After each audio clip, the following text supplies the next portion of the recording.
Evening students, welcome to SRS IAS and law academy. तो कल हमने अपना मॉड्यूल शुरू किया हुआ है एनवायरनमेंट, उसका हम फर्स्ट टॉपिक कर रहे थे पॉल्यूशन। ठीक है, कल हमने कवर किया था पॉल्यूशन और जो पॉल्यूटेंट्स होते हैं। ठीक है, कितने टाइप के पॉल्यूटेंट्स होते हैं और जो उनकी क्लासिफिकेशन होती है किस किस बेसिस पे होती है, कल हमने वो कवर किया था।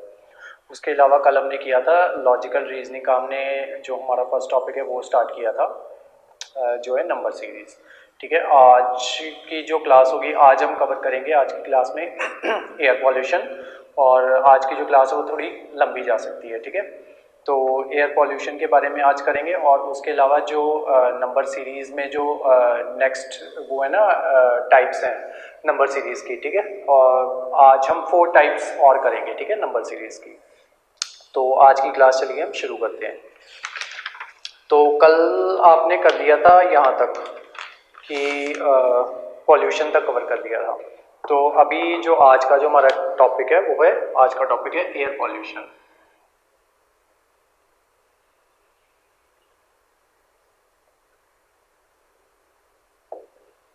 डेफिनेशन लिखो।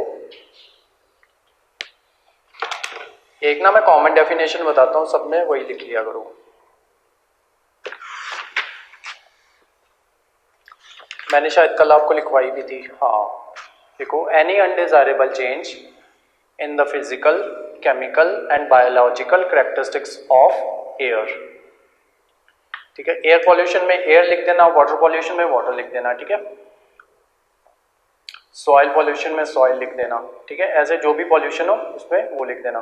वैसे आपको तो क्योंकि डिस्क्रिप्टिव ये पेपर जो होता है वो आता भी नहीं है, आपको ऑब्जेक्टिव ही आता है। ठीक है, तो लेकिन फिर भी पता होना चाहिए। तो लिखो, any undesirable change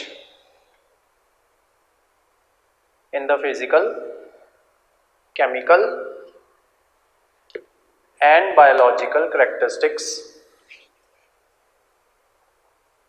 of air which can affect human and its environment।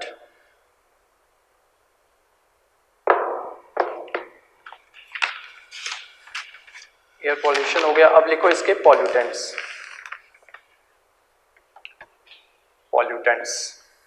Pollutants में ना पॉइंट्स बनाते जाना। ठीक है, 5-6 पॉल्यूटेंट्स हैं, सबके बारे में करेंगे, इनके ऊपर क्वेश्चन पूछ लिए जाते हैं। तो सबसे पहले लिखो, कल मैंने आपको एक पॉल्यूटेंट करवाया था ना PM करके। ठीक है, मैंने बोला था PM10 इंपॉर्टेंट होता है और PM 2.5 इंपॉर्टेंट होता है। ठीक है, तो ये जो PM होता है ना, इसको कहते हैं पर्टिकुलेट मैटर। Particulate matter.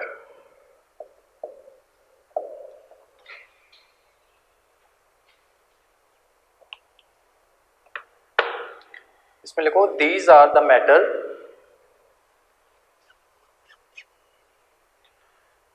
या particles suspended in the air,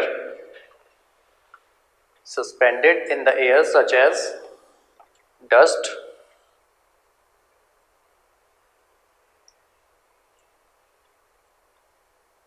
etc. Major sources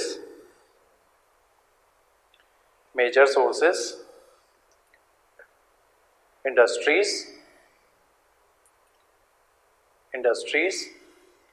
power plants, vehicles and construction activity। इसी के अंदर लिखो PM10 और PM 2.5। ठीक है, ये जो 2.5 या 10 होता है ना, ये इनका जैसे ये एक पार्टिकल है। ठीक है, ये मान लो एक छोटा सा पार्टिकल है, इसका जो डायमीटर होता है ना, वो डिफाइन करता है कि जो एक पर्टिकुलर मैटर होगा या पार्टिकल होगा, वो PM10 की कैटेगरी में आएगा, 2.5 की कैटेगरी में आएगा। ठीक है, अगर तो उसका जो डायमीटर है, ठीक है, वो 2.5 माइक्रोमीटर है। ठीक है, माइक्रोमीटर। अगर तो 2.5 माइक्रोमीटर है उसका क्या डायामीटर, तब तो वो आएगा 2.5, ठीक है। अगर उसका डायामीटर है 10 माइक्रोमीटर, ठीक है, तब वो आएगा PM10 में, ठीक है। ये नोट डाउन कर दो, जितना अभी तक कराया ना उसमें ये दो चीजें इंपॉर्टेंट है, ठीक है। इसके यूनिट्स पूछ सकते हैं, PM10 के यूनिट्स क्या होते हैं, ठीक है। मान लो कि क्या यूनिट्स होंगे, 4 ऑप्शंस दे देंगे, नैनोमीटर, मिलीमीटर, ठीक है, माइक्रोमीटर, तो वो माइक्रोमीटर है।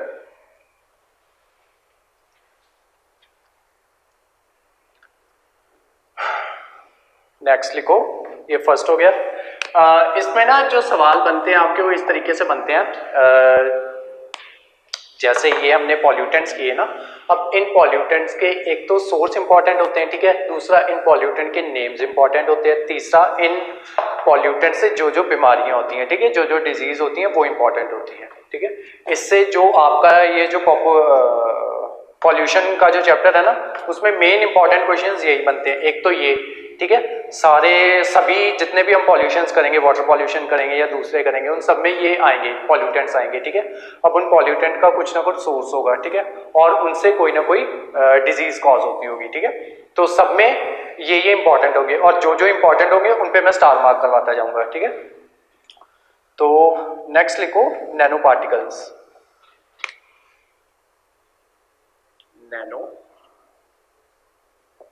पार्टिकल्स,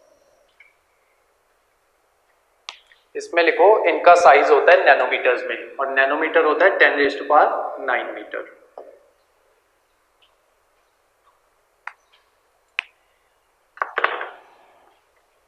अब इनके सोर्सेज लिखो, वॉल्केनिक इरप्शंस। वॉल्केनिक इरप्शंस कल मैंने कराया था ना इसके बारे में कि ये कौन सा कॉज होता है, वॉल्केनिक इरप्शन नेचुरल कॉज।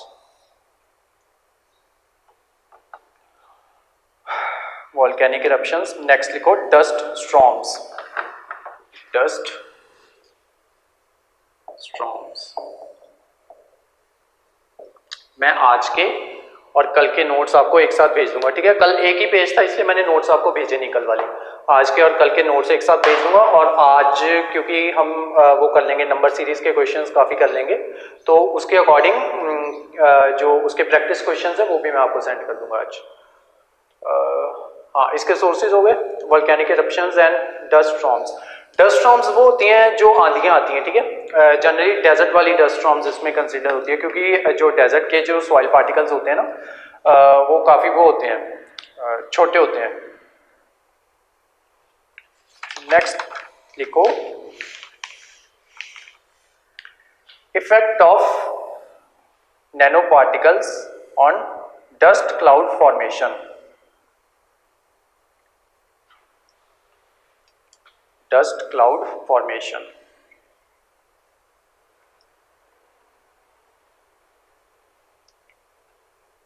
इसमें लिखो, day decreases sunlight intensity. Day decreases sunlight intensity. अब देखो ये कैसे डिक्रीज करते हैं।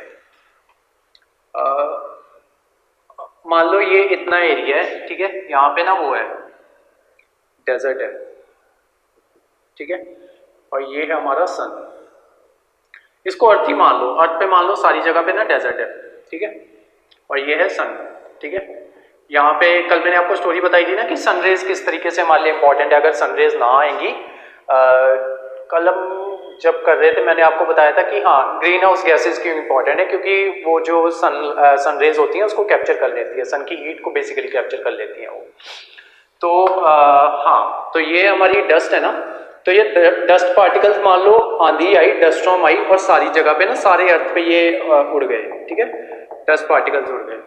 अब जो सन की रेज आएंगी ना, मान लो ये डस्ट पार्टिकल है, इस पे हिट करके ना ये रिफ्लेक्ट बैक कर जाएंगी, ठीक है, जिस वजह से क्या होगा कि जो सन की हीट की जो इंटेंसिटी है ना वो एकदम से कम हो जाएगी, और जो ये होगा हमारा जो टेम्परेचर है, अर्थ का जो ओवरऑल टेम्परेचर है वो डाउन चला जाएगा। ये हमने इस तरीके से कंसिडर किया था कि अगर सारे अर्थ पे डेजर्ट हो तो, और सारी जगह पे डेजर्ट स्टॉर्म आ जाए, ठीक है। तो बेसिकली मुझे आपको ये समझाना था कि ये जो डस्ट स्टॉर्म्स होती हैं वो किस तरीके से सन की इंटेंसिटी, सनलाइट की इंटेंसिटी कम कर देती हैं, ठीक है। तो वो रिफ्लेक्ट बैक कर देंगी और जिससे सनलाइट की इंटेंसिटी कम हो जाएगी। और ये क्या कॉज करती हैं डस्ट स्टॉर्म्स या नैनो पार्टिकल्स। बेसिकली अगर कोई डस्ट स्टॉर्म कुछ कॉज कर रहा है तो वो नैनो पार्टिकल्स की वजह से कर रहा है, क्योंकि जो उनका साइज है वो नैनो पार्टिकल्स के इक्विवेलेंट है। नेक्स्ट देखो nano particles.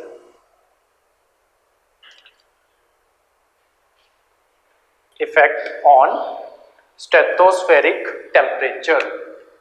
Stratospheric SPHERIC spheric temperature.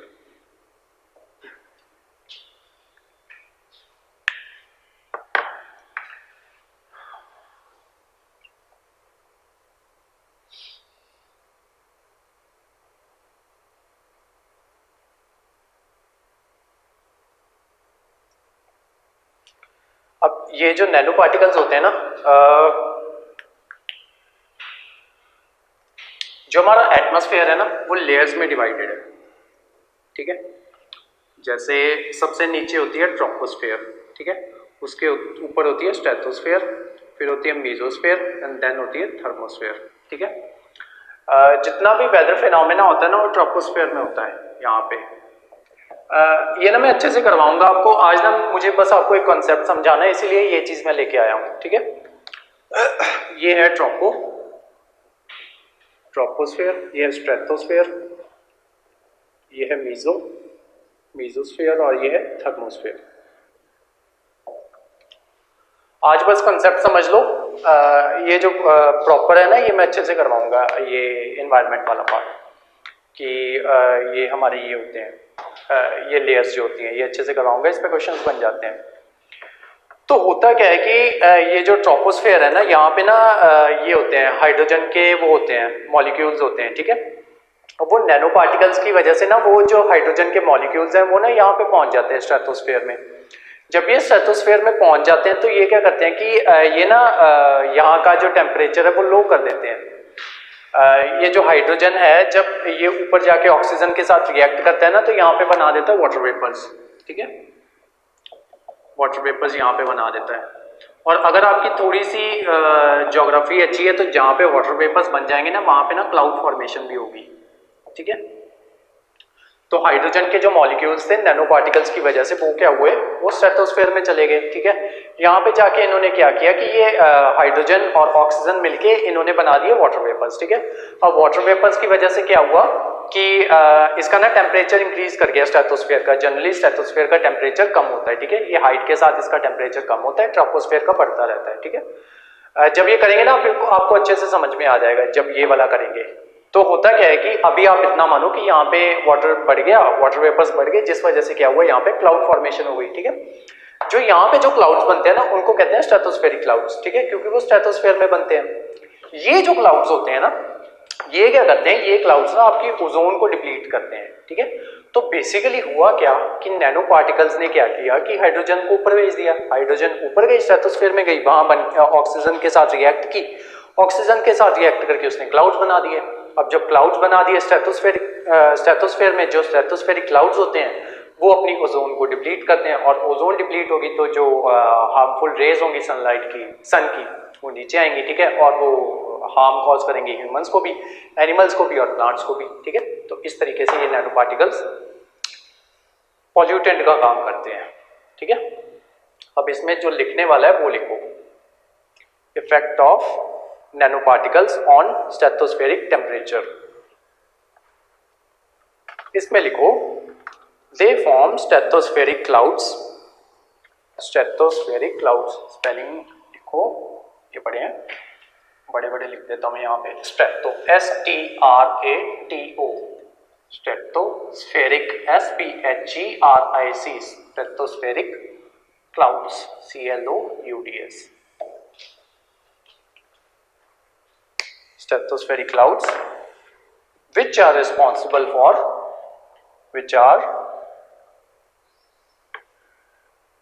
which is responsible for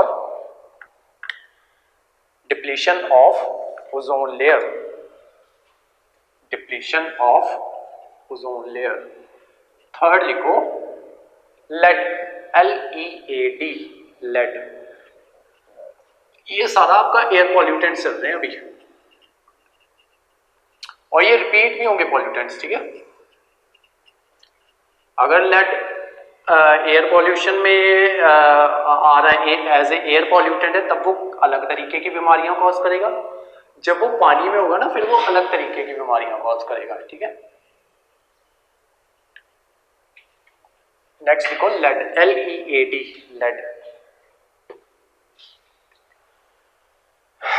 इसके सोर्सेज लिखो petrol, petrol, diesel, diesel, lead batteries, lead batteries,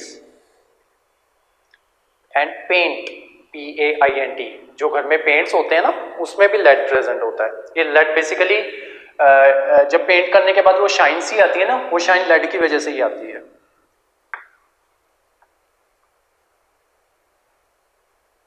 next लिखो लेड पे अब करो स्टार मार्क। नेक्स्ट लिखो it can cause nervous system damage, nervous system damage. आपको इस पे क्वेश्चन ऐसे आ सकता है, जनरली आता भी है ये क्वेश्चन, ठीक है।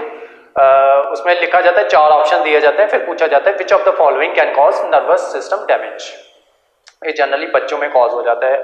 बच्चों में इस तरीके से होता है कि वो ना जो चाइनीज खिलौने होते हैं ना, वो शाइन के लिए ना उसमें वो डाल देते हैं, लेड डाल देते हैं। बच्चों की आदत होती है कुछ भी चीज़ वो मुंह में डालते हैं, ठीक है।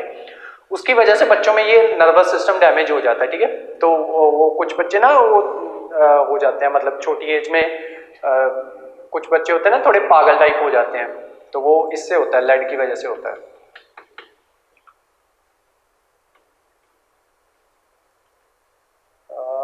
nervous system damage and digestive problems, digestive problems in some cases causes cancer, in some cases causes cancer.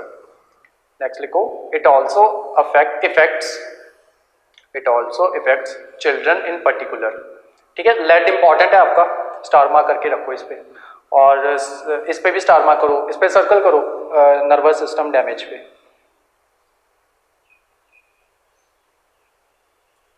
Next लिखो volatile organic compounds, volatile organic compounds. Volatile organic compounds वो कंपाउंड्स होते हैं जो कि इजीली वो हो जाते हैं, वॉलेटाइल इजीली बर्न हो जाते हैं, ठीक है। मान लो जैसे कि मोस्ट वॉलेटाइल एलिमेंट आपका होता है ये हमारा सोडियम, ठीक है। उसी तरीके से जैसे पेट्रोल हो गया, ठीक है, ये वॉलेटाइल होता है, ये इजीली मतलब इसको खुला छोड़ दोगे तो ये हवा में भाप बन के उड़ जाता है। उसके अलावा होता है वॉलेटाइल, डीजल वॉलेटाइल होता है, ठीक है। उसके अलावा जितने भी आपके ये जो परफ्यूम्स वगैरह होते हैं, ठीक है, ये भी वॉलेटाइल होते हैं।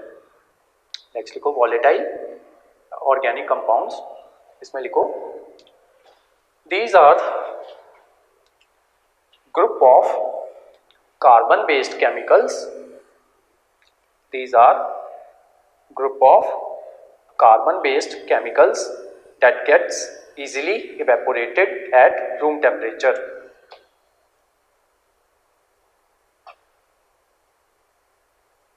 For example, perfumes, hairspray, furniture polish, air fresheners. Next लिखो it causes irritation, it causes irritation to the eye, nose and skin, eye, nose and skin.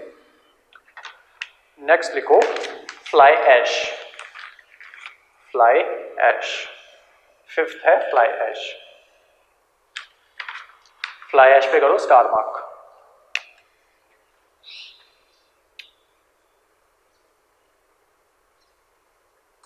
ये आपने पावर प्लांट में ये चिमनीज देखी है ना, इनके नीचे क्या होता है, कोयले से जलाया जाता है इन चिमनीज को, ठीक है। कोयले में ना जब कोयला जलता है तो उसके ना छोटे छोटे पार्टिकल्स होते हैं, वो क्या करते हैं, वो धीरे धीरे ना ऐसे ऐसे करके बाहर आते हैं, ठीक है। जब बाहर आते हैं तो वो सारे इन्वायरमेंट में फैल जाते हैं। वो जो फैलते हैं ना, ये चीज़, ये फ्लाई ऐश है। लिखो ejected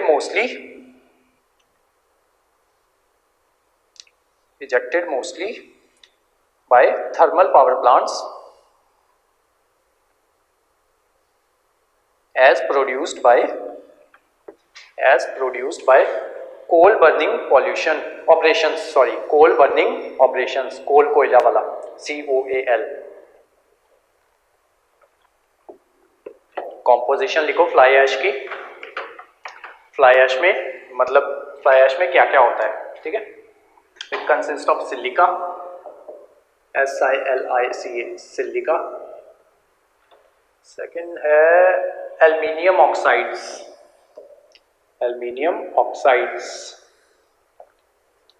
थर्ड लिखो oxides of iron,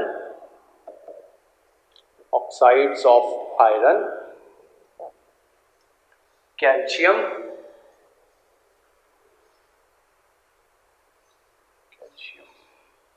CALCIUM, calcium. Magnesium,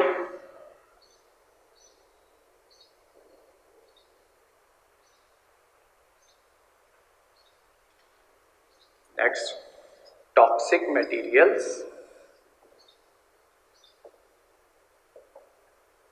like lead, arsenic and cobalt and copper।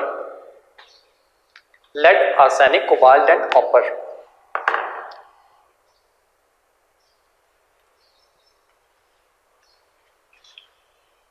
अब गवर्नमेंट ने क्या किया है कि गवर्नमेंट कहती है कि ये जो फ्लाई ऐश है ना, इसको किसी तरीके से ना यूज में लाया जाए, ठीक है।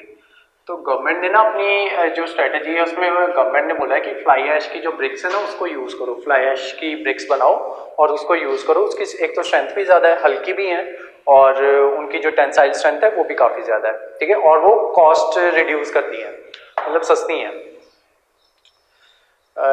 नेक्स्ट लिखो uses of fly ash. Government ने क्या क्या बोला है? गवर्नमेंट ने बोला cement can be replaced by fly ash. Cement can be replaced by fly ash। ये फर्स्ट पॉइंट था। सेकंड पॉइंट लिखो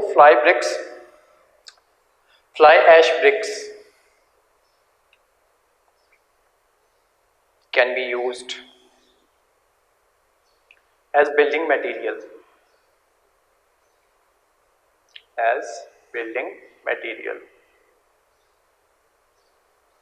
नेक्स्ट लिखो ब्लैक कार्बन। फ्लाई ऐश था हमारा फिफ्थ। सिक्स्थ लिखो ब्लैक कार्बन।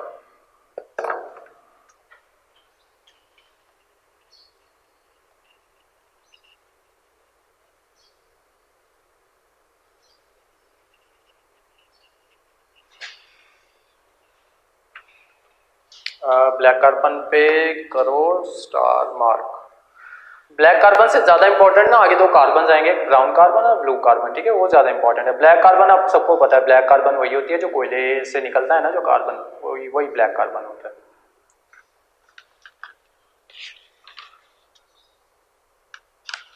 इसके सोर्सेज लिखो, ब्लैक कार्बन के सोर्सेज लिखो। Combustion of fossil fuels,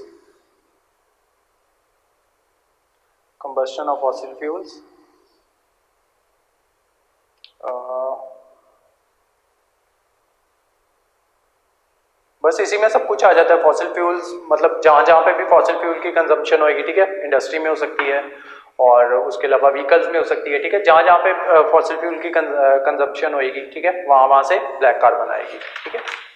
next लिखो impacts of black carbon.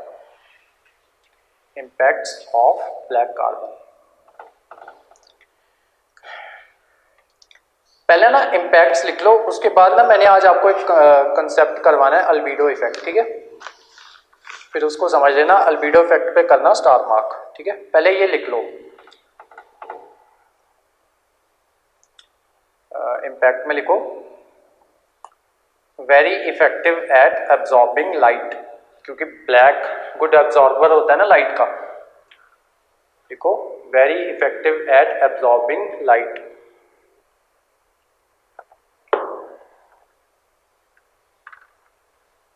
Influence, second लिखो influence cloud formation and impact rainfall patterns.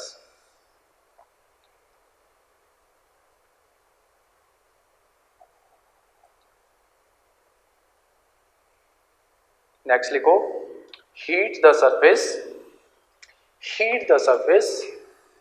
And reduce albedo effect।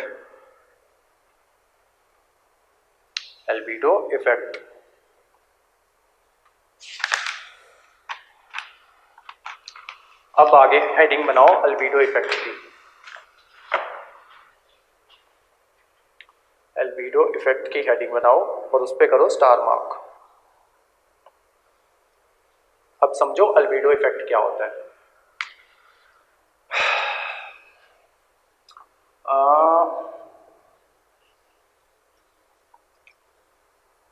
आपको इतना तो पता है ना कि जो ब्लैक होता है, ब्लैक ये होता है गुड एब्जॉर्बर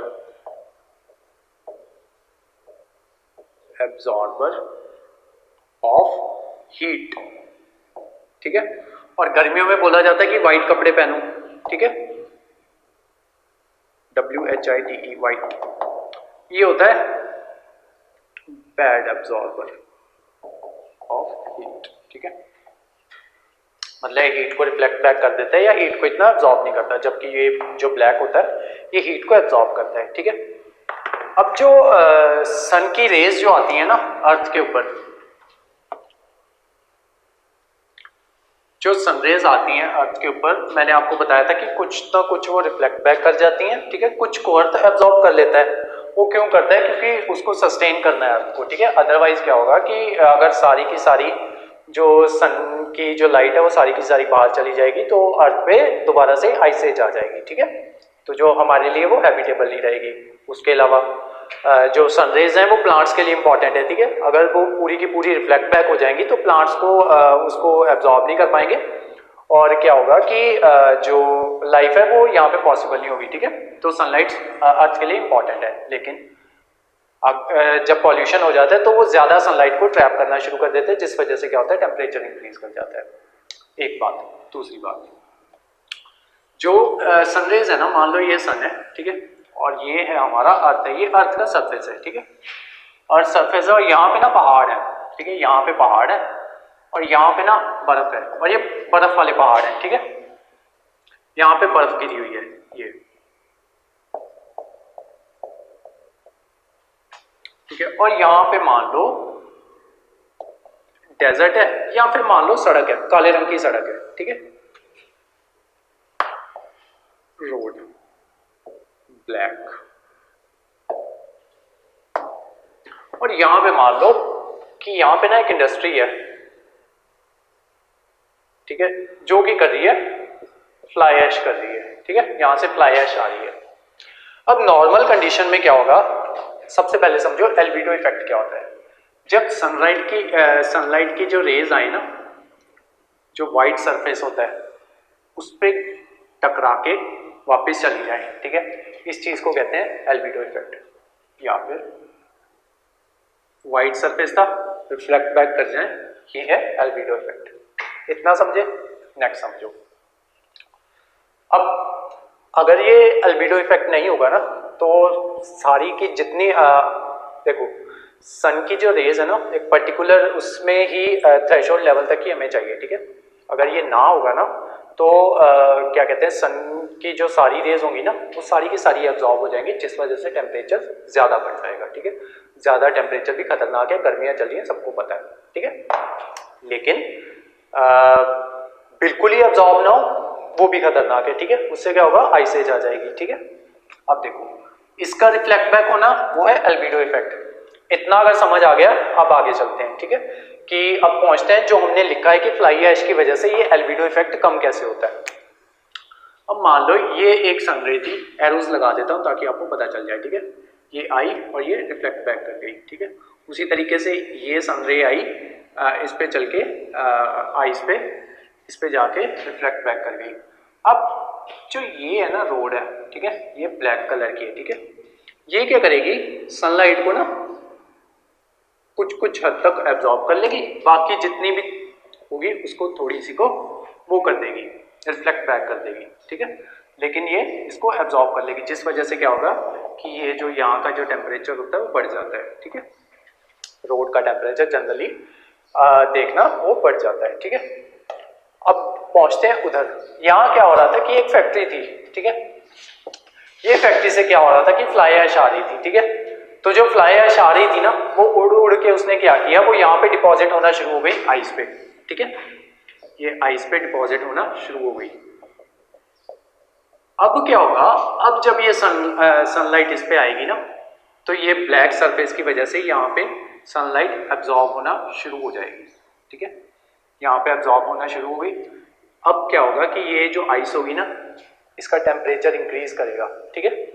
क्योंकि सनलाइट बढ़ रही है ना, पहले तो रिफ्लेक्ट बैक कर रही थी, ठीक है, ठीक था, उसका टेम्परेचर जितना उसको चाहिए था, जितना आइस को चाहिए था उसको उतना मिल रहा था। अब ब्लैक ऐश, फ्लाई ऐश की वजह से ये सरफेस हो गया ब्लैक, तो इसने सनलाइट को एब्जॉर्ब करना शुरू कर दिया, जिस वजह से क्या होगा, बर्फ पिघलना शुरू करेगी।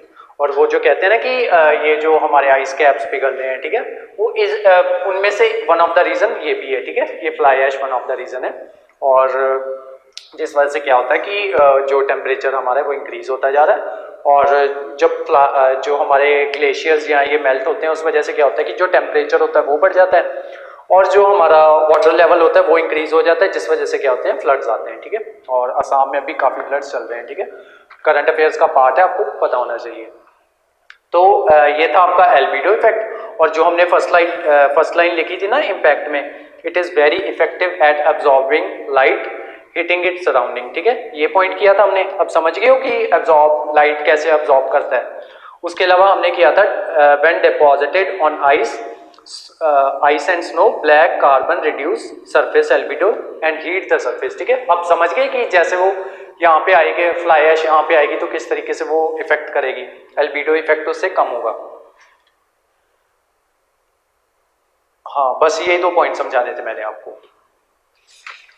एल्बिडो इफेक्ट पे करो स्टार मार्क। नेक्स्ट लिखो ब्राउन कार्बन। अब ब्राउन कार्बन पे भी करो स्टार मार्क, इंपॉर्टेंट है ब्राउन कार्बन भी। जो तो ब्लैक कार्बन थी वो किस वजह से हो रही थी, फॉसिल फ्यूल के बर्न की वजह से, ठीक है। दोनों में बेसिकली एक छोटा सा डिफरेंस है, बस उतना पता होना चाहिए, बाकी सब याद रह जाता है, ठीक है। ये जो ब्राउन कार्बन है ना, कल हमने किया था ना कि बायोमास के बारे में आपको बताया था मैंने आपको कि बायोमास वो चीज़ होती है, जितनी भी ऑर्गेनिक चीज़ें होती हैं ना, ऑर्गेनिक चीज़ें होती हैं जैसे कि जितनी भी हमें नेचर से मिलती हैं, ठीक है, जैसे फूड हो गया, ये भी वो है ऑर्गेनिक चीज़ें हैं, ठीक है। हम इंसान हो गए, हम भी ऑर्गेनिक चीज़ों में ही आते हैं, ठीक है, जिसकी फॉर्मेशन नेचर के थ्रू हुई है, या फिर जितनी भी मटेरियलिस्टिक चीज़ें नहीं हैं, ठीक है, वो सारी उसमें आती हैं, इसमें ऑर्गेनिक मैटर में आती हैं, ठीक है। और जितने भी ऑर्गेनिक मैटर होते हैं उनका एक बायोमास होता है, बायोमास होता है उसका लेमन लैंग्वेज में इसको ऐसे समझ के देखो कि जो बायोमास होता है वो हमारे मास के इक्वल होता है, ठीक है। अगर मेरा वेट 77 kg है, तो जो मेरा बायोमास होगा उसको आप अपने समझने के लिए मान के चलो कि जो मेरा बायोमास है वो 77 है, ठीक है। तो हाँ, तो मैं आपको करवा रहा था कि जो वो होता है ब्लैक कार्बन होता है वो किससे होता है, बर्निंग ऑफ फॉसिल फ्यूल से। और जो ब्राउन कार्बन होता है ना, इसका सोर्स होता है कि जब ऑर्गेनिक मास को हम बर्न करेंगे ना, उससे जो पॉल्यूशन होगा वो कॉज करेगा ब्राउन कार्बन को, ठीक है। वो ब्राउन कार्बन होगी बेसिकली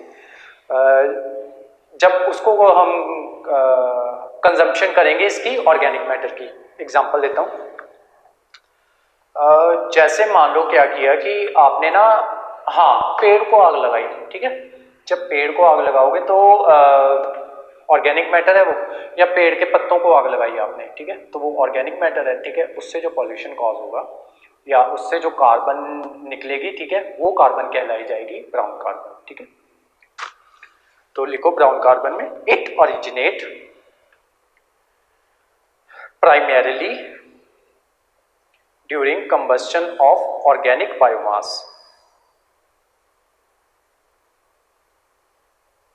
ऑर्गेनिक बायोमास। इतना ही था। नेक्स्ट लिखो ब्लू कार्बन और करो स्टार मार्क इस पे भी, ब्लू कार्बन पे।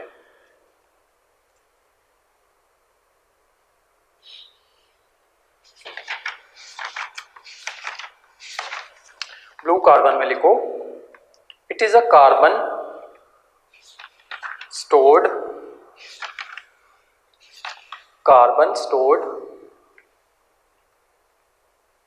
in coastal ecosystem.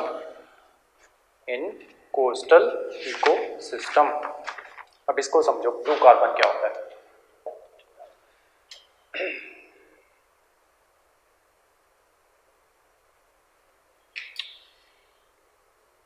ये मान लो बीच है आपका, ठीक है, ये बीच है, यहाँ पे एक पाइन का ट्री है,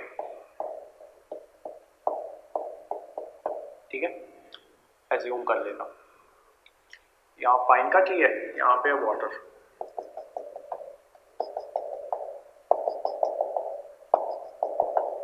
हमारे ना एनवायरनमेंट टॉपिक में ना एक वो चीज़ आती है, मैंग्रोव्स आते हैं, ठीक है।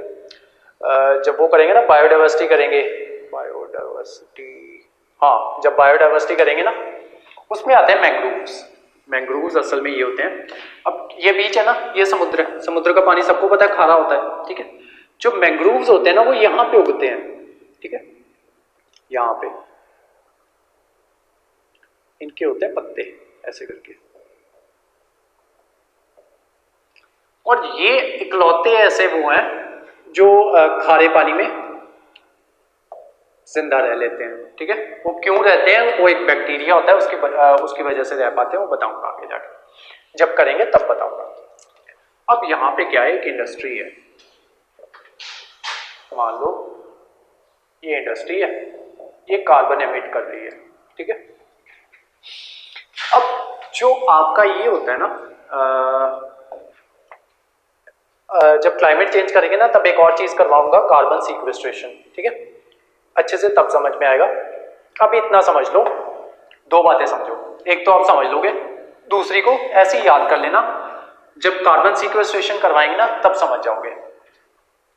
कुछ तो इसका कार्बन है ना जो ये समुद्र होगा वो एब्जॉर्ब कर लेगा, ठीक है।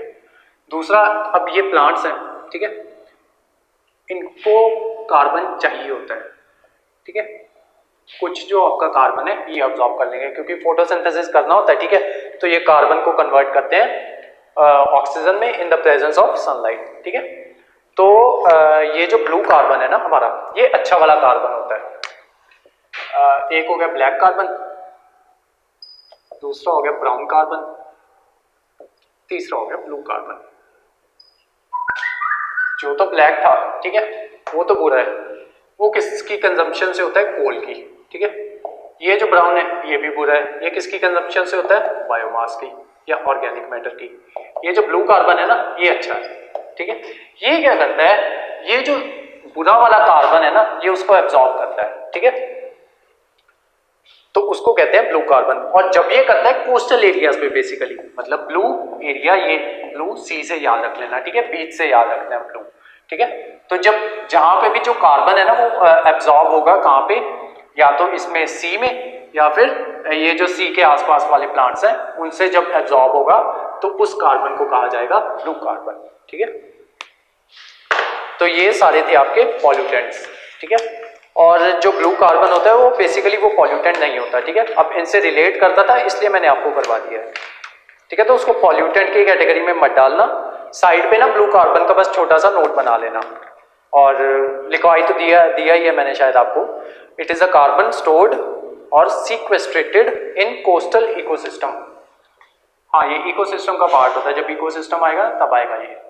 अच्छा, सीक्वेस्ट्रेटेड के स्पेलिंग लिखवाने मैंने आपको, SEQUESTRATED, sequestrated, SEQUESTRATED, sequestrated in coastal ecosystem.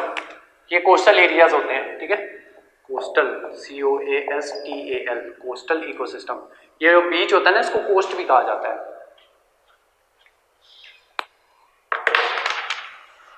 तो ये तो सारे थे आपके इसके वो सोर्सेस, ठीक है।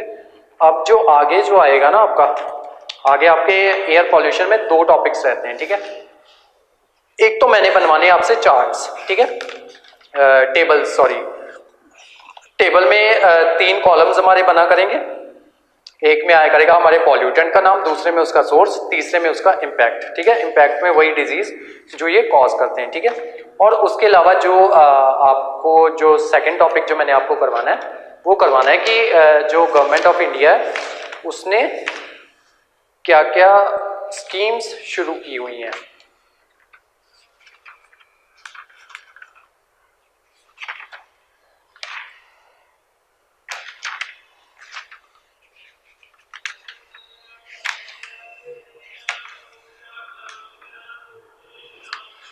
चलो स्कीम्स लिखो पहले फिर।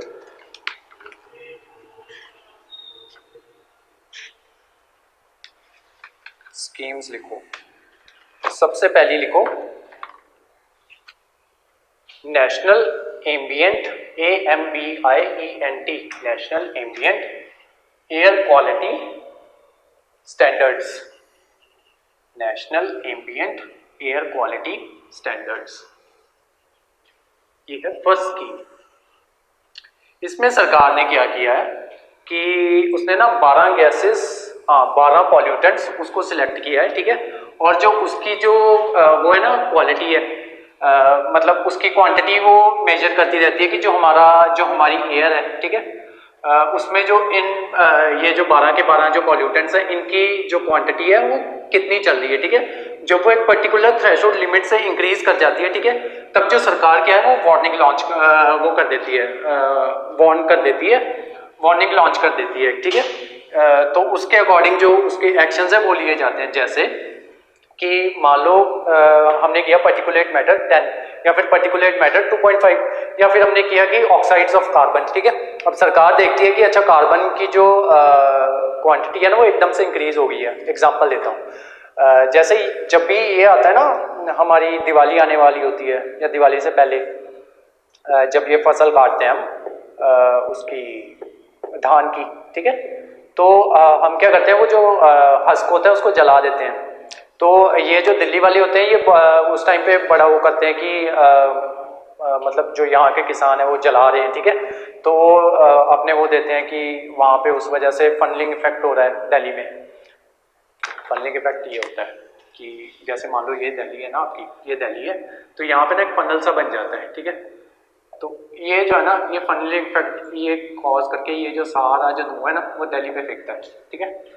तो ये फनलिंग इफेक्ट के यहाँ पे रीजंस कुछ और हैं, ठीक है, वो ज्योग्राफी का पार्ट है आपका, ठीक है। तो इस वजह से क्या होता है कि ये जो एयर है ना असल में मान लो अगर इधर पंजाब से आ रही है तो इस एयर को आगे बढ़ जाना चाहिए था, ठीक है, लेकिन ये फनलिंग इफेक्ट की वजह से ना यहाँ पे ऐसे तो ये फनल बन जाता है, इस तरीके से ये दिल्ली पे गिरता है, ठीक है। तो दिल्ली वाले कहते हैं कि मतलब ये हो गया। अब क्या होगा कि मान लो दिल्ली को पता चल गया ना कि यहाँ पे अच्छा अब दिल्ली में सिर्फ ये पॉल्यूशन तो आ नहीं रहा, ठीक है। अब ये ना कानपुर IIT कानपुर ने एक रिसर्च की थी कि पंजाब से तो उतना आ भी नहीं रहा। जब हमारा केस चल रहा था ना सुप्रीम कोर्ट में, तब कानपुर IIT कानपुर ने रिसर्च की तो उन्होंने पाया कि पंजाब का तो उतना पॉल्यूशन है भी नहीं जितना पॉल्यूशन उनके अपने व्हीकल्स का है, ठीक है। तो उस पॉइंट पे सरकार ने फिर उन्होंने ऑड इवन स्कीम्स इस वजह से लेके आए थे, ठीक है।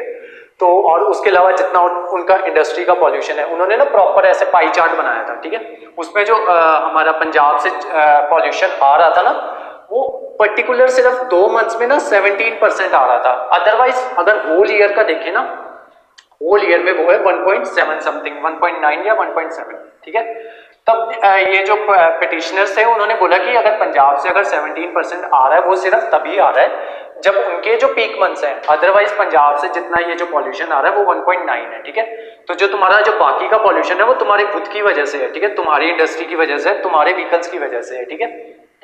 तो हाँ मैं आपको ये बताना था कि मान लो जब ये आ गया ना तो सरकार को पता चल गया कि अच्छा कार्बन का एमिशन इतना ज्यादा हो रहा है, तब उस पॉइंट पे सरकार क्या करेगी कि वो देखेगी कि कार्बन एमिशन होता कहाँ से है। तो जैसे व्हीकल से हो रहा है, ठीक है, तो उस पॉइंट पे सरकार क्या करेगी कि अपना वो लॉन्च कर देगी, प्रोग्राम लॉन्च कर देंगी ऑड इवन स्कीम वाला, ठीक है, ताकि जो व्हीकल से पॉल्यूशन हो रहा है वो कम हो जाए। उसके अलावा पॉल्यूशन मान लो उससे आ रहा होगा, इंडस्ट्री से आ रहा होगा, ठीक है, तो इंडस्ट्री को गाइडलाइंस इशू कर देगी कि अगर आप वो कर रहे हो कार्बन एमिट कर रहे हो तो जो आपकी चिमनीज है ना वहाँ पे वो लगाओ, इमल्सिफायर्स लगाओ, या फिर और होते हैं जो कुछ ना इसके इक्विपमेंट्स होते हैं जो फ्लाई ऐश को ना ऊपर नहीं जाने देते, ठीक है।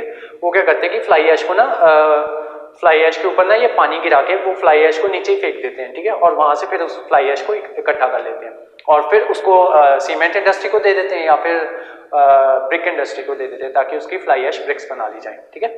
तो यही काम होता है इसका national ambient air quality standards का, ठीक है।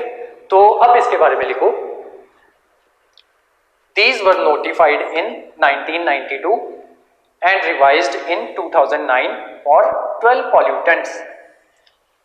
इसमें जो इंपॉर्टेंट है ना वो 12 पॉल्यूटेंट्स के नाम इंपॉर्टेंट है वो लिखो, ठीक है। ये ईयर किसी ने नहीं पूछना। 12 पॉल्यूटेंट्स के नाम लिखो, जल्दी जल्दी लिखना। Sulphur dioxide, nitrogen dioxide, PM2.5, PM10, ozone, lead, carbon monoxide, arsenic, nickel, benzene, ammonia, benzopyrene, ठीक है। रिपीट कर रहा हूं एक बार दोबारा। सल्फर डाइऑक्साइड फर्स्ट, सेकंड है नाइट्रोजन डाइऑक्साइड, थर्ड है PM2.5, फोर्थ है PM10, फिफ्थ है ओजोन, सिक्स्थ है लेड, सेवेंथ है कार्बन मोनोऑक्साइड, एट्थ है आर्सेनिक ARCENIC आर्सेनिक, नाइन्थ है निकल NiCKLE, टेंथ है बेंजीन BENZENE, इलेवेंथ है अमोनिया AMMONIA और ट्वेल्थ है बेंजोपाइरीन BENZOPYRENE बेंजोपाइरीन। ये थी हमारी जो फर्स्ट ये थी स्कीम थी या मतलब जो भी मेजर्स थे। सेकंड लिखो national air quality index, national air quality index.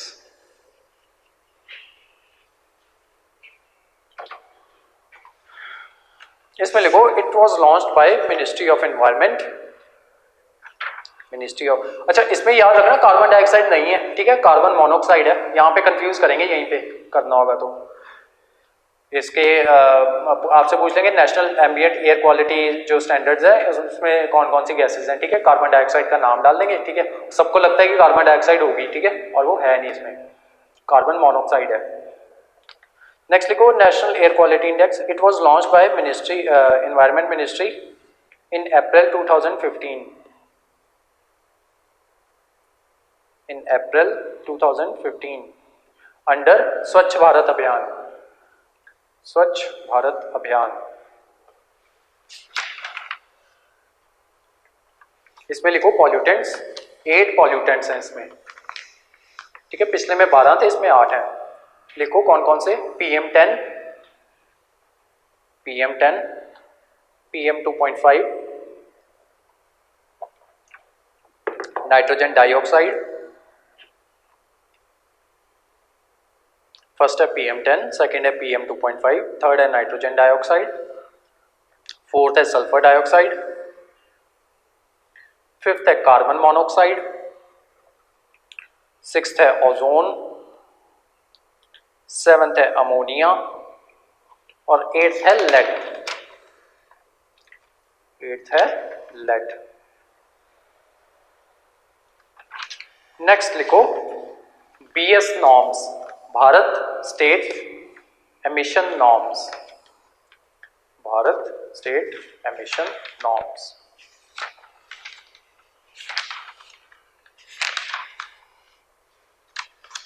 इसमें लिखो इट वाज इंट्रोड्यूस्ड इन 2000, कहानी सुनो इसकी।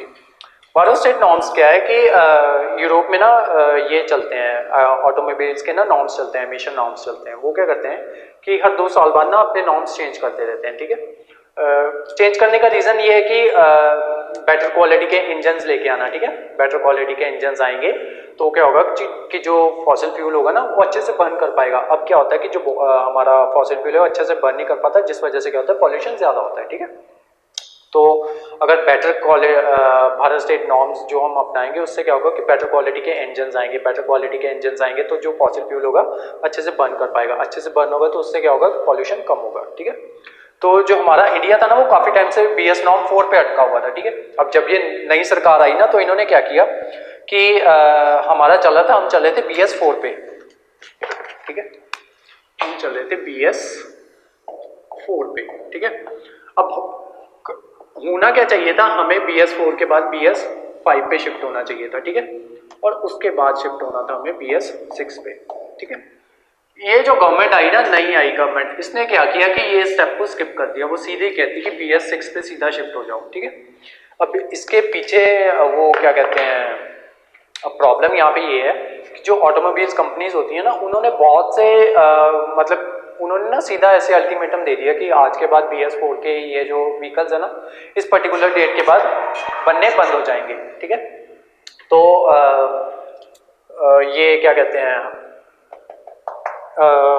उन्होंने बोला कि हम BS 6 के सीधे अगर BS 6 के इंजन्स लगे होंगे तो उसके अकॉर्डिंग ये मतलब वही वाले व्हीकल्स बिकेंगे। ठीक है, अब जो ऑटोमोबाइल्स कंपनीज थी उन्होंने ऑलरेडी बहुत सी मैन्युफैक्चरिंग करके रखी थी जिनके इंजन्स थे ये वाले BS 4 के। ठीक है, अब जो डायरेक्ट जो इंजन होता है ना उसकी भी कॉन्फ़िगरेशन करनी पड़ती है सारी गाड़ी के साथ। ठीक है, तो क्या कहते हैं, जो कंपनीज थी उनका कहना था कि ये जो BS 6 है एक तो बिल्कुल टेक्नोलॉजी बिल्कुल नहीं है, उसके अलावा एक ना धीरे धीरे से चेंजेस होते हैं। मान लो कि आपको ऐसे मान के चलो कि आज आपको मैगी का पैकेट 10 रुपए का मिल रहा है। ठीक है, कल को सरकार बोले कि मतलब अगर तो सरकार धीरे धीरे करे ना, कि सरकार छोड़ो प्राइवेट कंपनी अगर धीरे धीरे करे कि मैगी का पैकेट अब महंगाई के साथ उसकी कीमत तो बढ़ेगी ना, अगर तो वो करे कि 10 से धीरे धीरे 11 कर दिया। ठीक है, फिर धीरे धीरे 12 कर दिया, फिर 3-4 साल बाद 13 कर दिया।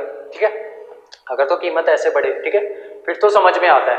अगर मैगी वाले बोले कि हम जो 10 का पैकेट है, ठीक है, अब इतनी पर्टिकुलर 2 महीने बाद से हम 10 का वाला जो पैकेट है वो तो हम 50 रुपए में बेचेंगे। ठीक है, तो लोग क्या करेंगे, वो खरीदना छोड़ देंगे। ठीक है, तो यही कुछ हुआ था इसके साथ। ठीक है, अब जो ये कंपनीज थी ना, ऑटोमोबाइल कंपनीज, ठीक है, उनको काफ़ी नुकसान हुआ था ये इसके आसपास ऑलमोस्ट 2020 के आसपास। ठीक है, तो उस वजह से ना इन्फ्लेशन काफ़ी बढ़ गई थी उस पॉइंट पे, तो उसका वन ऑफ द रीज़न ये था। ठीक है, क्योंकि ये बहुत वो करती है, हमारा जो ऑटोमोबाइल इंडस्ट्री है ना, ये बहुत रोल प्ले करती है हमारी उसमें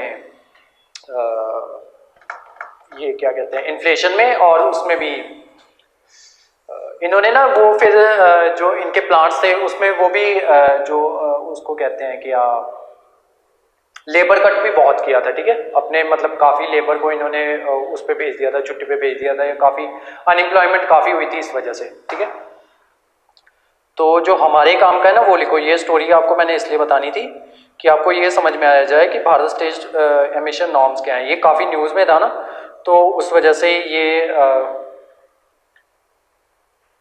इम्पॉर्टेंट हो जाता है।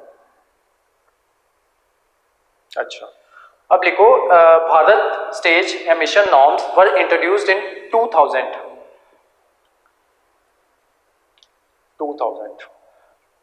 नेक्स्ट पॉइंट बनाओ, भारत स्टेट 4, ये वाला, norms are followed currently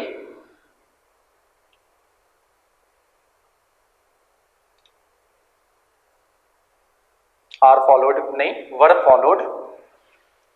followed currently काट दो। नेक्स्ट लिखो, Bharat stage 5 are to be skipped. Bharat stage 5 are to be skipped, और Bharat stage 6 to be implemented in 2020।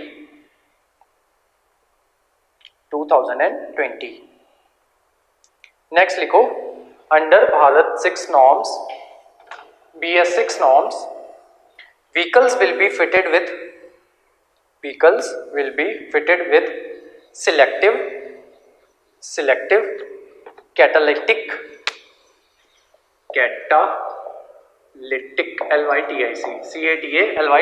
catalytic reduction technology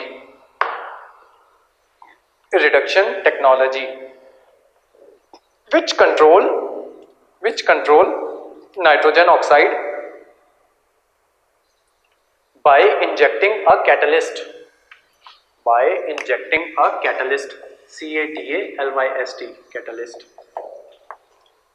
ठीक है। वो जो उसका इंजन था ना, उसमें ये टेक्नोलॉजी फिट करनी थी, सिलेक्टिव कैटालिटिक रिडक्शन टेक्नोलॉजी। कौन सा वाला इंजन? इसका इंजन, BS6 का इंजन।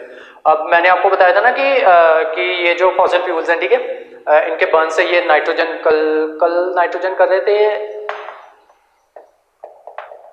जब हम नाइट्रोजन कर रहे थे तब मैंने आपको बताया था कि मतलब उसका सोर्सेज बताए थे नाइट्रोजन के, कि फॉसिल फ्यूल के बर्न से भी नाइट्रोजन होता है, नाइट्रोजन ऑक्साइड निकलता है, ठीक है, फॉसिल फ्यूल के बर्न से।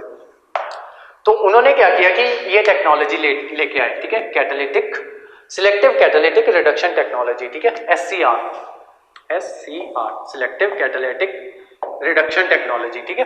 SCR टेक्नोलॉजी लेके आए, जिसमें क्या करते थे कि एक ना कैटलिस्ट डाल देते थे, ठीक है। वो कैटलिस्ट क्या करता था, ये नाइट्रोजन का जो ऑक्साइड था ना, उससे रिएक्ट कर जाता था, ठीक है।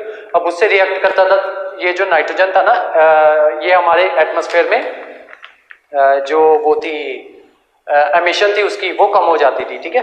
तो ये जो कैटलिस्ट था ना, उसका नाम लिख लो, control by nitrogen by injecting a catalyst. हाँ, कैटलिस्ट का नाम लिखो पैलेडियम, PALLADIUM,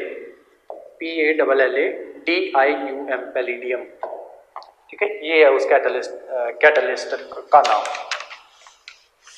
अब नेक्स्ट कल हम करेंगे नेशनल क्लीन एयर प्रोग्राम और ग्रेडेड एक्शन रिस्पॉन्स, ठीक है, ये दो हैं। और तीसरा आपको करना है सफर ऐप। और उसके बाद हम जो हमारा वो चार्ट है ना, वो बनाएंगे, ठीक है। तो ये हमारा हो गया आज एनवायरनमेंट। अब आगे चलते हैं हमारी रीजनिंग की तरफ।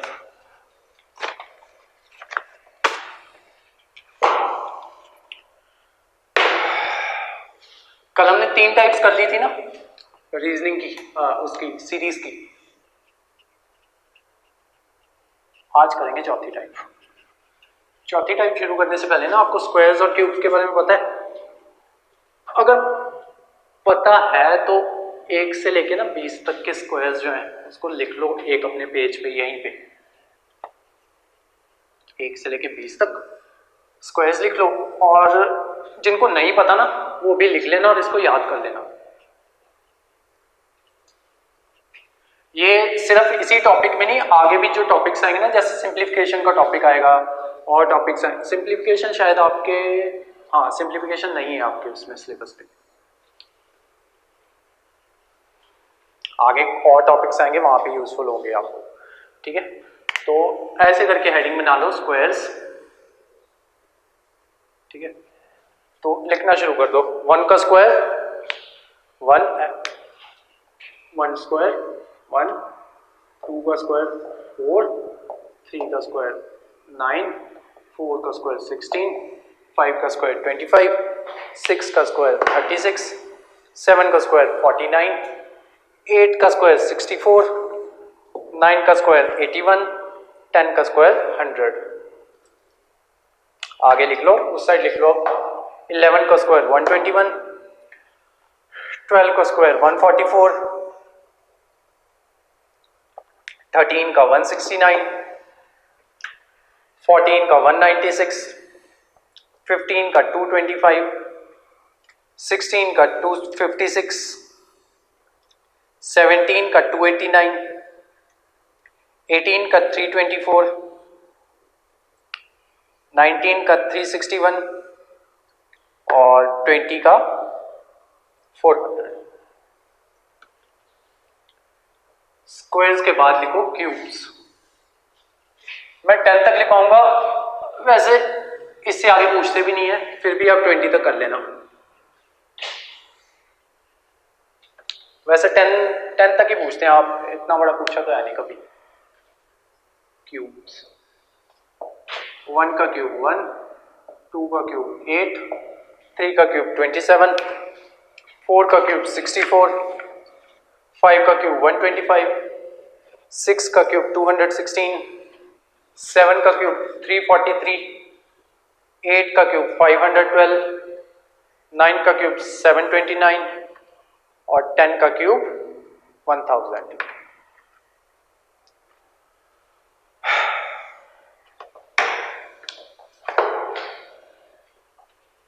अब नेक्स्ट लिखो जो हमारा नेक्स्ट टॉपिक है, जिनको नहीं आते ना वो इनको याद कर लेना।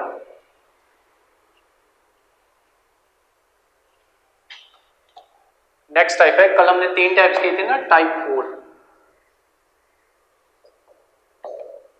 टाइप 4 है addition of square number. Addition of square number, ठीक है। क्वेश्चन लिखो 18, 22, 31, 47 और नेक्स्ट, ठीक है। कल मैंने आपको क्या सिखाया था कि ये जब भी नंबर सीरीज वाला क्वेश्चन आए ना तो सबसे पहला काम आपको क्या करना है, दोनों के बीच का डिफरेंस देखना है, ठीक है। इसमें डिफरेंस कितना है, 4 का, ठीक है। नेक्स्ट वाले में कितना है, 9 का। नेक्स्ट वाले में कितना है, 16 का।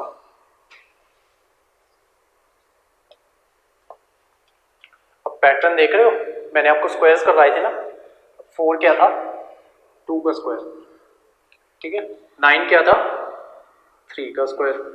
16 क्या था, 14 का स्क्वायर। अब नेक्स्ट क्या आना चाहिए, 5 का स्क्वायर, तो वो कितना होता है, 25, ठीक है। तो जो नेक्स्ट नंबर होना चाहिए, अब इसमें क्या हो रहा था, 4 ऐड हो रहे थे, ठीक है, 4 का डिफरेंस है। आगे 9 ऐड हो रहे थे, 16 ऐड हो रहे थे, इसमें हो गए 25 ऐड, ठीक है। तो 47 प्लस 25 कितने होते हैं, 72। तो जो आपका आगे ऑप्शन आ जाएगा, लो 72, ठीक है। एक टाइप तो ये होती है। उसके अलावा आपसे ना डायरेक्ट भी क्वेश्चन पूछ सकते हैं। मान लो कि पूछ लिया आपसे 4, नेक्स्ट नंबर आ गया 9, नेक्स्ट आ गया 16, नेक्स्ट आ गया 25, 36, तो नेक्स्ट क्या होगा, ठीक है। ऐसा क्वेश्चन भी पूछ सकते हैं आपसे। अब ये क्या है, बेसिकली इसमें आपको ये देखना होता है कि मतलब सीरीज किस अकॉर्डिंग चल रही है, ठीक है। इसकी जितनी प्रैक्टिस करते रहोगे ना, और प्रैक्टिस ना वो तभी होती है जब आपको बेसिकली टाइप्स का पता हो कि किस तरीके से सवाल आपसे पूछे जा सकते हैं। जैसे कि ये है 2 का स्क्वायर, ठीक है। अब तो पता ही है 3 का स्क्वायर है, ये 4 का स्क्वायर है, ये 5 का, ये 6 का। अब नेक्स्ट क्या आएगा, 7 का स्क्वायर, तो कितना होता है, 49, ठीक है। ये थी आपकी टाइप 4। नेक्स्ट देखो, ये स्क्वायर की थी, ठीक है। इसी तरीके से अब ये एडिशन की थी ना, इसी तरीके से माइनस की भी हो सकती है, ठीक है। ये आज आप मैं आपको जब वो भेजूंगा ना प्रैक्टिस शीट, तो उसमें इससे रिलेटेड होंगे क्वेश्चंस, ठीक है। नेक्स्ट लिखो टाइप 5।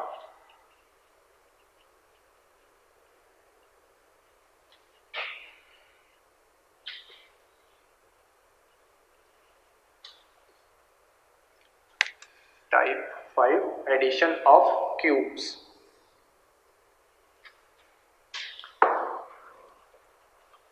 इसमें लिखो क्वेश्चन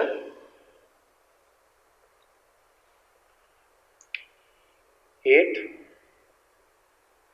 27, 64, 125, नेक्स्ट क्या होगा, ठीक है। तो ये क्यूब्स वाला है ना, तो अब यहाँ पे तो मैंने लिख दिया क्यूब्स वाला है, वहां पे नहीं ना लिखा होगा, ठीक है। तो इसी तरीके, इसी वजह से मैंने आपको बोला है कि आपको एक तो स्क्वायर्स का पता होना चाहिए, दूसरा आपको क्यूब्स का पता होना चाहिए, ठीक है।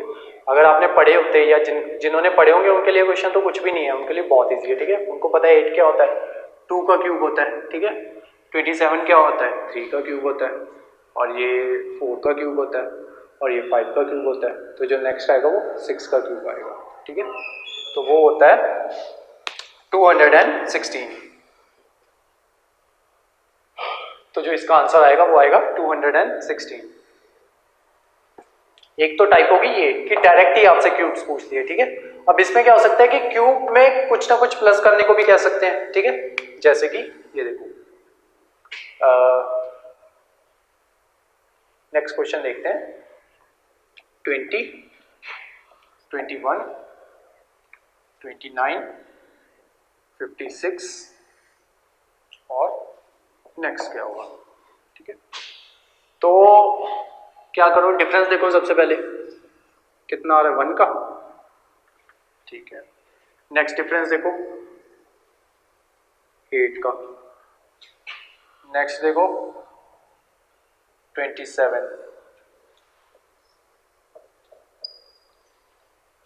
ठीक है। अब पैटर्न अब बनने लग गया ना पैटर्न कि ये क्या है, ये 1 का क्यूब है, ये 2 का क्यूब है, ये 3 का क्यूब है। अब नेक्स्ट क्या होगा, 4 का क्यूब होगा, ठीक है। तो यहाँ पे 64 ऐड होंगे, 4 का क्यूब होता है 64, ठीक है। तो जब 64 ऐड होंगे तो ये 56 प्लस 64 कितना बन जाएगा आपका, ये बन जाएगा 120, ठीक है। तो आपका आंसर आएगा 120, ठीक है। ये थी आपकी टाइप 5, ठीक है, एडिशन ऑफ क्यूब्स। नेक्स्ट देखो टाइप 6, इसमें तो सीधे सीधे पिछले वाले में क्या हो रहा था कि सीधे सीधे स्क्वायर ऐड हो रहा था, ठीक है। और इसमें क्या हो रहा था कि सीधा सीधा सिर्फ क्यूब ऐड हो रहा था, ठीक है। अब क्या हो सकता है कि नेक्स्ट टाइप देखो कि इसमें ना स्क्वायर तो ऐड होगा ही होगा, उसके अलावा नंबर भी ऐड या माइनस हो सकता है, ठीक है। पहले स्क्वायर वाली टाइप करेंगे, ठीक है, उसके क्वेश्चंस करेंगे, और उसके बाद क्यूब वाली टाइप करेंगे, उसके क्वेश्चंस करेंगे। अब करो type 6, addition of square, addition ये अब प्लस और माइनस दोनों के करते हैं, स्क्वायर प्लस माइनस n, ठीक है। ये टाइप का नाम लिख लो। क्वेश्चन देखते हैं, 6, 11, 18, 27 और नेक्स्ट क्या होगा। देखो थोड़ा लगा के पहले, आगे भी मैं जितने भी ये क्वांट्स के सवाल कराऊंगा ना, ये रीजनिंग के सवाल कराऊंगा, ठीक है। तो मुझे तो क्योंकि रिकॉर्डिंग या अकॉर्डिंग चलना होता है, आप ऐसे किया करो कि जो वीडियो होती है ना उसको पॉज करके खुद सॉल्व करने की कोशिश किया करो, ठीक है। तो ये देखो पैटर्न, देखो क्या बन रहा है पैटर्न आपका।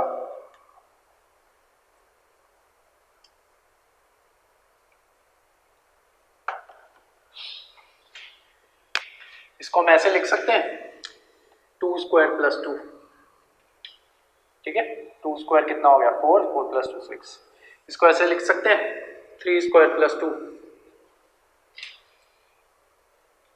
इसको ऐसे लिख सकते हैं 4 स्क्वायर प्लस 2, इसको लिख सकते हैं 5 स्क्वायर प्लस 2। बन रही है अब सीरीज, ठीक है। तो जो नेक्स्ट क्वेश्चन आएगा हमारा, नेक्स्ट आएगा वो आएगा 6 स्क्वायर प्लस 2, 36 प्लस 2 38,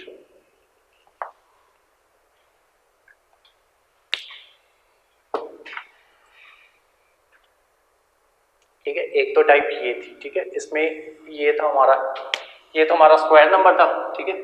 ये क्या था n था, ठीक है। इसमें n कांस्टेंट था, ठीक है।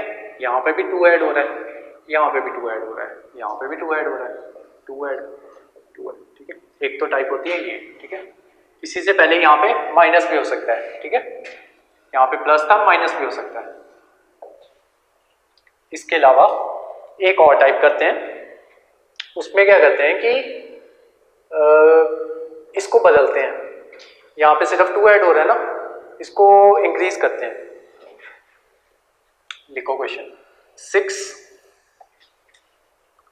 12, 20, 30 और नेक्स्ट क्या होगा, ठीक है। तो इसको आप लिख सकते हो 2 स्क्वायर प्लस 2, ठीक है। इसको लिख सकते हो 3 square plus 3, 4 square plus 4, 5 square plus 5, ठीक है। और नेक्स्ट क्या आएगा 6 स्क्वायर प्लस 6, ठीक है। ये बन रहा है ना, सीरीज बन रही है अब। 2 स्क्वायर 4, 4 प्लस 2 6, ठीक है। 3 square 9 plus 3 12, 16 plus 4 25 plus 5 36 plus 6 कितना आ जाएगा 42। ठीक है, ये स्क्वायर वाले में चल रहा है अभी, सेम चीज होगी क्यूब वाले में, ठीक है। इसी में एक और टाइप करते हैं,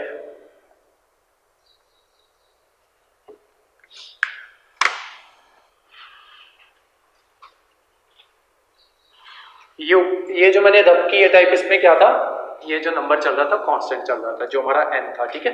अब इसमें n चेंज होने लगा, ठीक है। नेक्स्ट देखते हैं,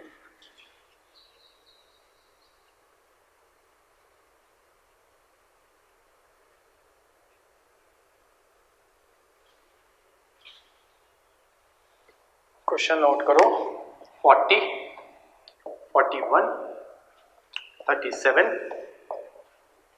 46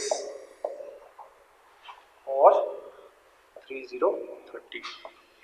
पिछले वाले जो नंबर्स थे ना, पिछले वालों में क्या हो रहा था, सिर्फ इंक्रीज हो ही जा रहा था, ठीक है। जब सिर्फ इंक्रीज हो ना, अगर तो थोड़ा थोड़ा इंक्रीज हो, ठीक है, फिर तो समझो कि कुछ ना कुछ प्लस हो रहा है, ठीक है। अगर बहुत ज्यादा इंक्रीज हो तब समझ लो कि मल्टीप्लाई हो रहा है। लेकिन जब बढ़ रहा हो फिर कम हो रहा हो, ठीक है, फिर बढ़ रहा हो फिर कम हो रहा हो, उसका मतलब ये होता है कि कुछ चीज़ प्लस हो रही है तो कुछ चीज़ माइनस भी हो रही है, ठीक है। ये थोड़े से पहचानने के तरीके होते हैं। जब जितने ज़्यादा क्वेश्चन सॉल्व करते रहोगे ना, उतने ज़्यादा तरीके से ये आता रहेगा, ठीक है। जब मतलब इतनी आपकी प्रैक्टिस हो जाएगी ना, तो आपको ना देख के पता चल जाया करेगा, ठीक है। अब इसमें क्या होता है आंसर, ये देखो डिफरेंस देखो, ठीक है। जब भी कुछ भी समझ आना है, ठीक है, जब दिख रहा होगी अच्छा यहाँ पे ये पता ये क्या बन रहा होगा, ठीक है, कुछ मतलब पता ना चले, तब डिफरेंस देख लिया करो, ठीक है। यहाँ पे डिफरेंस देखो कितना है, +1 का, ठीक है। यहाँ पे डिफरेंस कितना है, -4 का, -4 का।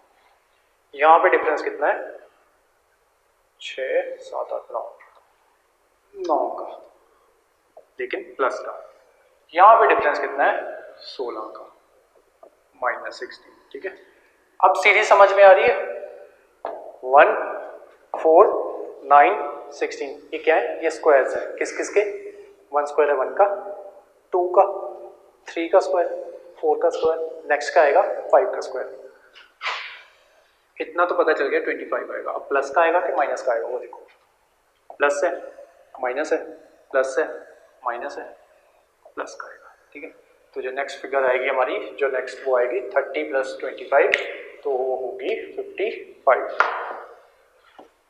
ठीक है। ये तो था इसका आपका स्क्वायर का, ठीक है। अब ऐसा ही है क्यूब का कर दो, क्यूब ±n, टाइप है हमारी 7।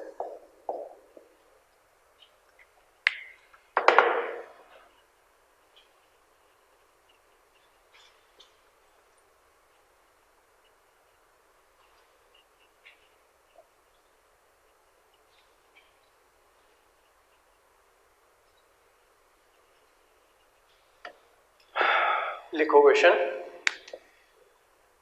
7, 26, 63, 124, नेक्स्ट क्या होगा,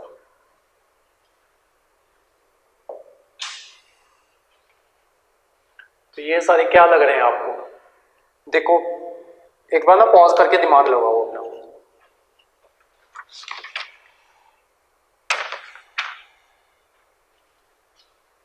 लास्ट क्वेश्चन है आज का,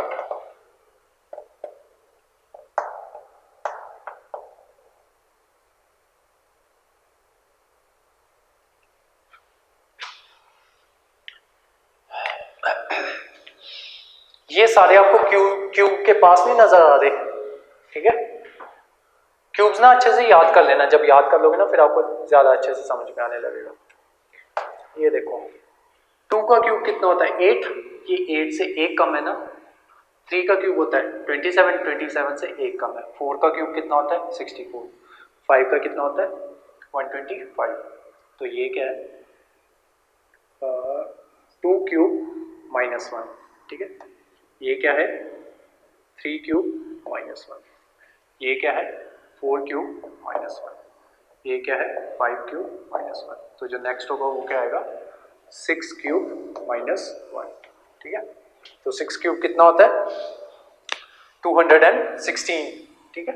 तो 216 माइनस 1 215, ठीक है। तो जो राइट आंसर होगा वो होगा हमारा 215, ठीक है। अगर आपके पास बुक है ना, कोई क्वांट्स की कोई बुक है या रीजनिंग की बुक है, उसमें नंबर सीरीज करके ढूंढ लेना, ठीक है। वहां पे ना आपको क्वेश्चंस मिल जाएंगे, टाइप्स नहीं मिलेंगी आपको, ये टाइप्स ना खुद से बनानी पड़ती हैं, ठीक है। ये टाइप्स नहीं मिलेंगी आपको, हाँ मतलब जैसे मैंने आपको टाइप वाइज करवा दिए ना क्वेश्चंस, वैसे नहीं मिलेंगे आपको, लेकिन क्वेश्चंस मिल जाएंगे और इसी बेसिस पे होंगे। एक टाइप आपकी रह गई है, और भी टाइप्स रहती हैं, एक इसके बाद ना प्राइम नंबर्स की टाइप होती है, वो मैंने जानबूझ के कल के लिए रखी है, ठीक है। मैं जानबूझ के ना आपको ज्यादा नहीं करवा रहा हूँ ताकि आप ना पजल ना हो। आज भी हमने सिर्फ स्क्वायर्स और वही किए हैं, लेकिन उसके बेसिस पे इतने टाइप्स बन जाती थी, ठीक है। अब जैसे ये है, इस पे प्लस की टाइप बन जाती है, क्यूब की प्लस की टाइप बन जाती है, फिर क्यूब की माइनस की टाइप बन जाती है, हमने माइनस वाली की है। फिर उसी तरीके से मिक्सचर की टाइप बन जाती है। मिक्सचर में वही होता है, जैसे हम इससे पिछले वाला क्वेश्चन करके गए ना, कि एक बार प्लस हो जाता है, ठीक है, +1 हो गया, दूसरी बार -8 हो गया, ठीक है, तीसरी बार +27 हो गया, फिर -64 हो गया, ठीक है, 64, हाँ, फिर +125 हो गया, ठीक है। तो ये मिक्सचर की टाइप बन जाती है कि जब जो क्यूब्स हैं वो प्लस हो, फिर माइनस हो, प्लस हो, माइनस हो, ठीक है। ये क्यूब में मिक्सचर की हो जाती है। ये क्यूब में हम माइनस वाली करके गए कि क्यूब में माइनस हो रहा था, उसी तरीके से क्यूब में प्लस वाली होती है कि ऐसे हो सकता है कि 2 क्यूब +1, फिर 3 क्यूब +1, 4 क्यूब +1, ठीक है, एक टाइप ये हो गई। उसके अलावा ये नंबर चेंज कर सकते हैं, ठीक है। मान लो 2 क्यूब +2, 3 क्यूब +3, 4 क्यूब +4, ठीक है, इस तरीके से हो सकती है। अब जरूरी नहीं है कि ये इसी नंबर में चले, ये ऐसे भी हो सकती है, 2 क्यूब +2, 3 क्यूब +4 और 4 क्यूब +6, 5 क्यूब +8, ठीक है। ये बहुत डिफिकल्ट वाले क्वेश्चंस में आता है ये, ठीक है, ये वाला, ये जो मतलब इतनी ज्यादा कंफ्यूज करने के लिए ये बहुत डिफिकल्ट टाइप में आते हैं क्वेश्चन, ठीक है। तो ऐसे इतने पूछते नहीं है, और आपको अपनी बुक में भी ऐसा एक आध क्वेश्चन ही मिलेगा, ठीक है। तो अब जैसे क्यूब की कितनी टाइप्स हो गई, एक टाइप, 2 टाइप, 3 टाइप और ये 4 टाइप, ठीक है। उसी तरीके से स्क्वायर की आज हमने टाइप्स की, और उसके अलावा हमने किया कि हाँ, एक इसका सिंपल हो गया, ठीक है, सिंपल एडिशन और सिंपल वो सब्ट्रैक्शन, ठीक है। तो इसके जो प्रैक्टिस क्वेश्चंस हैं वो मैं आपको भेज दूंगा, और आज की क्लास जो थी यहीं तक थी, ठीक है। कल हम पॉल्यूशन में कवर करेंगे 2-3 पॉलिसीज हैं सरकार की, वो कवर करेंगे, और उसके बाद जो हमारा जो बहुत ज़्यादा इंपॉर्टेंट है ना इसमें पार्ट, वो सोर्सेज वाले जो मैंने आपसे चार्ट्स बनाने वो करेंगे, और जो नंबर सीरीज है उसके आगे के क्वेश्चंस करेंगे, ठीक है। कल हम प्राइम नंबर से शुरू करेंगे कि प्राइम नंबर की एडिशन और सब्ट्रैक्शन, ठीक है। तो उसी वजह से मैंने आपको करवाए थे, कल प्राइम नंबर्स पढ़ के आना कौन कौन से होते हैं, ठीक है। तो आज की क्लास यहीं तक थी, थैंक यू सो मच।